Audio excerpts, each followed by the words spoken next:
नमस्कार दोस्तों, बहुत बहुत स्वागत है आपका टॉक विद पुनीत चैनल में। दोस्तों, आज का वीडियो बहुत ही ज़्यादा इंटरेस्टिंग होने वाला है क्योंकि आज मैं कुछ ऐसे क्वेश्चंस लेकर के आया हूं जिसका जवाब 90% लोगों को नहीं पता होगा। अगर मैं आपसे पूछूं कि एलकेजी की फुल फॉर्म क्या होती है तो आप में से 90% लोग इसका आंसर बता देंगे, लेकिन 10% लोगों को नहीं पता होगा इसका आंसर।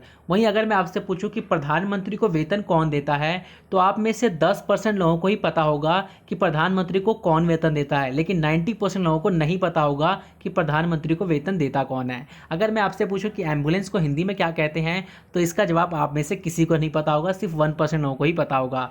तो दोस्तों, अगर आपको इन तीनों में से किसी भी एक सवाल का जवाब नहीं पता है तो आप इस वीडियो को देख सकते हैं। बहुत ही ज़्यादा इंटरेस्टिंग वीडियो होने वाला है।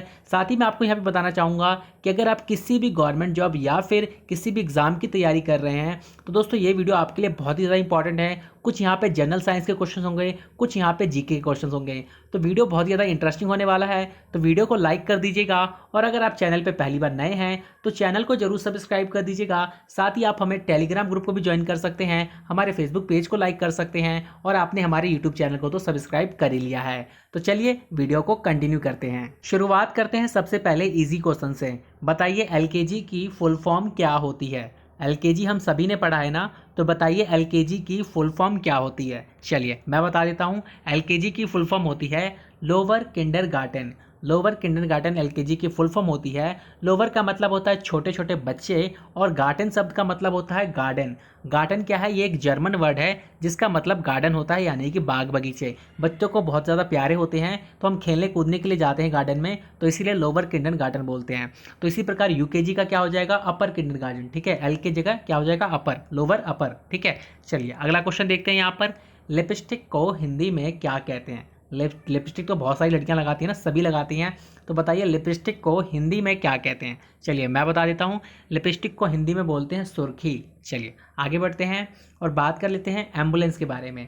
एम्बुलेंस को हिंदी में क्या कहते हैं? सभी की तबीयत खराब हो जाती है ना कभी, सभी एम्बुलेंस को कॉल करते हैं ना, तो चलिए बताइए एम्बुलेंस को हिंदी में क्या कहते हैं? चलिए मैं बताता हूँ।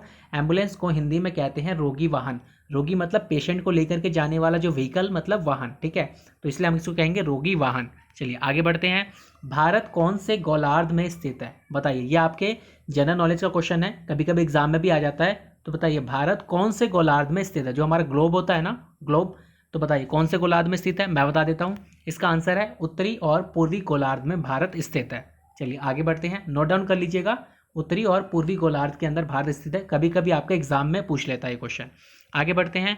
प्रधानमंत्री को वेतन कौन देता है? ये सवाल मोस्ट इंपॉर्टेंट है, कभी कभी आपके एग्जाम में पूछा जाता है। ठीक है, मल्टीपल चॉइस क्वेश्चन में ये सवाल आ जाता है। तो बताइए प्रधानमंत्री को वेतन कौन देता है? इसका सवाल सिर्फ 10% लोगों को ही पता होगा, 90% लोगों को नहीं पता होगा। मैं बता देता हूँ। प्रधानमंत्री को जो वेतन मिलता है वो संचित निधि के द्वारा प्राप्त होता है। ठीक है, संचित निधि के द्वारा प्रधानमंत्री को वेतन प्राप्त होता है। अगला क्वेश्चन है यहाँ पे, मानव शरीर में कितने क्रोमोसोम होते हैं? ये आपके जनरल साइंस का क्वेश्चन है, कभी कभी आपके एग्जाम में आ जाता है, नोट डाउन कर लीजिएगा। मानव शरीर में 46 क्रोमोसोम होते हैं। चलिए अगला क्वेश्चन है यहाँ पे, अंतर्राष्ट्रीय प्रलय दिवस कब मनाया जाता है? अंतर्राष्ट्रीय प्रलय दिवस कब मनाया जाता है? तो जो इंटरनेशनल प्रलय दिवस होता है उसको हम मनाते हैं 27 जनवरी को। चलिए अगला क्वेश्चन है यहाँ पे, पेट्रोल को हिंदी में क्या कहते हैं? बहुत ज़्यादा इंपॉर्टेंट सवाल है। इंग्लिश में तो हम लोग कहते ही हैं पेट्रोल को, तो पेट्रोल ही कहेंगे, हिंदी में क्या कहेंगे? तो पेट्रोल को जो हम हिंदी में कहेंगे वो हम कहेंगे शिला तेल। शिला तेल का मतलब होता है, शिला मतलब पत्थरों से जो तेल निकलता है, यानी कि जमीन के अंदर से जो तेल निकलता है उसे हम कहते हैं शिला तेल, और इसी या फिर हम कहेंगे ध्रुव स्वर्ण। ठीक है, ध्रुव स्वर्ण। चलिए अगला क्वेश्चन देखते हैं। भारत का संविधान किस वर्ष लागू हुआ था? इसका सवाल सभी आंसर को पता होगा, सभी को पता होगा, बहुत इजी क्वेश्चन है। भारत का संविधान 26 जनवरी 1950 को लागू हुआ था। चलिए आगे बढ़ते हैं। कंप्यूटर को हिंदी में क्या कहते हैं? कंप्यूटर को तो इंग्लिश में कंप्यूटर ही कहते हैं, लेकिन हिंदी में क्या कहते हैं? चलिए बताइए इसका आंसर। कंप्यूटर को हिंदी में क्या कहते हैं? नहीं पता? चलिए मैं बताता हूँ। कंप्यूटर को हिंदी में कहते हैं संगणक। ठीक है, चलिए आगे बढ़ते हैं। उड़ने वाले गुब्बारे में कौन सी गैस भरी जाती है? बहुत से लोगों को पता होगा, जनरल साइंस का क्वेश्चन है, कभी कभी आपके एग्जाम में भी पूछा जाता है। उड़ने वाले गुब्बारे में कौन सी गैस भरी जाती है? चलिए मैं बताता हूँ। उड़ने वाले गुब्बारे में हीलियम गैस भरी जाती है। कौन सी गैस भरी जाती है? Helium gas. नोट डाउन कर लीजिएगा, कभी कभी आपका एग्जाम में पूछ लेता है। आगे बढ़ते हैं। भारत का सबसे बड़ा रेलवे स्टेशन कौन सा है?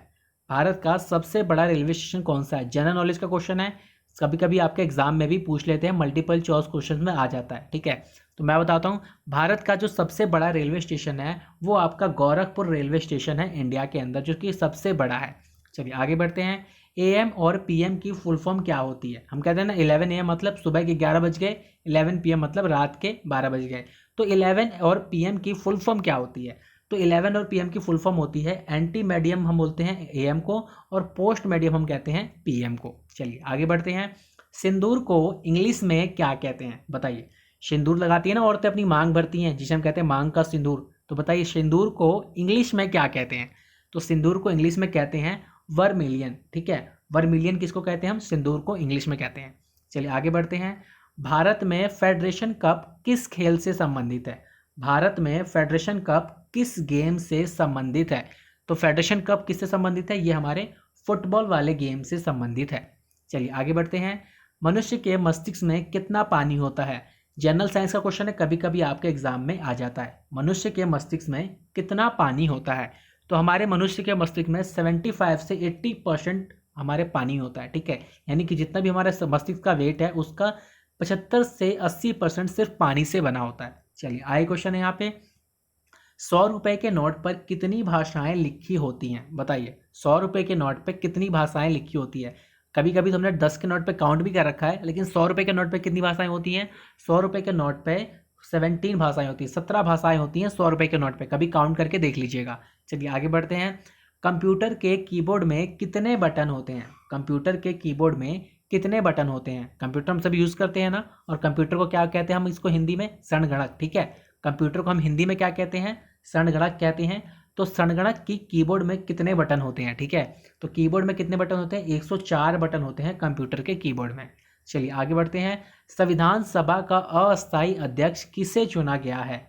संविधान सभा का अस्थायी अध्यक्ष किसे चुना गया है? चलिए बताइए। इसका जवाब 90% लोगों को तो नहीं पता होगा। ठीक है, क्योंकि हमें क्या लेना देना संविधान से, सब यही कहते हैं। ठीक है ना, तो इसका जो आंसर होगा वो क्या होगा? सच्चिदानंद सिन्हा।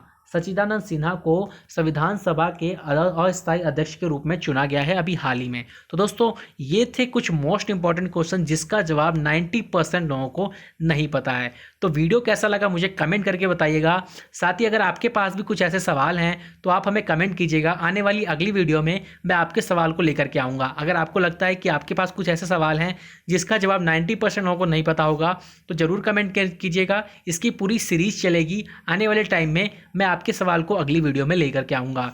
तो वीडियो कैसा लगा हो जरूर बताइएगा, और वीडियो को लाइक कर दीजिएगा अगर अच्छा लगा हो तो। अगर आप मेरे चैनल पर नए हैं तो चैनल को जरूर सब्सक्राइब कर लीजिएगा, साथ ही बेल आइकन प्रेस करके ऑल पे क्लिक कर लीजिएगा, ताकि जितने भी मैं आने वाले टाइम में वीडियो डालूंगा उस सभी के नोटिफिकेशन आपको इजीली मिलते रहें। और आप हमें टेलीग्राम पर भी फॉलो कर सकते हैं, हमारे फेसबुक पेज को लाइक कर सकते हैं, और आपने हमारे यूट्यूब चैनल को तो सब्सक्राइब कर ही लिया है। तो दोस्तों अभी के लिए मुझे इजाज़त दीजिए, मैं फिर मिलूंगा एक नए नॉलेज के साथ, एक नई अच्छी वीडियो के साथ। तो अभी के लिए गुड बाय, जय हिंद।